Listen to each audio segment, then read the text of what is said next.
પહેલાં તો digital arrest જેવી કોઈ વર્ડ કે ટર્મિનોલોજી નથી. પોલીસ ક્યારે ડિજિટલ અરેસ્ટ નથી કરતી, ફિઝિકલી અરેસ્ટ કરે છે.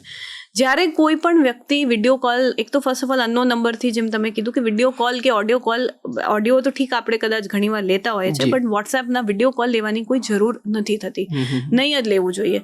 જો ભૂલથી લઈ લીધું હોય અને કોઈ પણ અધિકારી બને કે કોર્ટ હોય કે આરબીઆઈથી કે ગમે તે ઓફિસર કે કોઈ ઓથોરિટીનો નામ લઈને તમને વાત કરતા હોય તો સિમ્પલી એ કહેવાની જરૂર છે કે હું મારા નજીકના પોલીસ સ્ટેશનમાં સંપર્ક કરીશ અને પછી આપ મને ત્યાંથી નોટિસ આપી દો. Okay, right. મારા નામે અરેસ્ટ છે તો હું મારું સ્ટેટમેન્ટ ત્યાં જઈને લખાવી દઈશ. Okay, right. અથવા કોઈ કહે કે બેંકનું છે કે તમારું કસ્ટમમાં પાર્સલ છે, તો ઠીક છે, તમે મને તમારા ઓફિસનું અહીંયા મારા ઘરે જે ઓફિસ હોય ત્યાંનું એડ્રેસ આપો.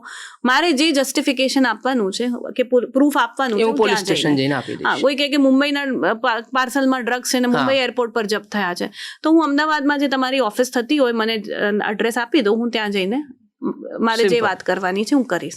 બટ આ વિડીયો કોલ પર કરવાની કંઈ જરૂર નથી થતી અને એ રીતે નોર્મલી કોઈ પોલીસ કે કોઈ ઓથોરિટી આવી રીતે ઇન્ટરેક્ટ કરતી નથી.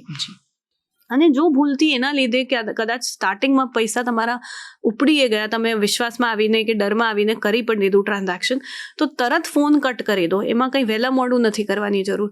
જ્યારે તમને લાગે કે આ ફ્રોડ છે ત્યારે જ ફોન કટ કરો.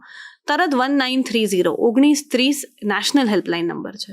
તમે પોલીસને જાણ કરો કે કોઈ પણ ડિપાર્ટમેન્ટ કે ક્યાંક જાઓ એ પહેલાં 1930 પર કોલ કરી દો. એ નેશનલ હેલ્પલાઇન નંબર છે, મંત્રાલય, હોમ મંત્રાલય તરફથી છે, કે તાત્કાલિક જે પૈસા ટ્રાન્ઝેક્શન થયા છે એ ફ્રીઝ થઈ શકે અને અટકી શકે, સામેવાળા ફ્રોડસ્ટરના ખાતામાં જવા માટે અટકાવી શકે. તો એ તાત્કાલિક એ નંબર પર કમ્પ્લેન કરી દો અને પછી આગળની તમે કાર્યવાહી પૂરી કરો. બરાબર છે.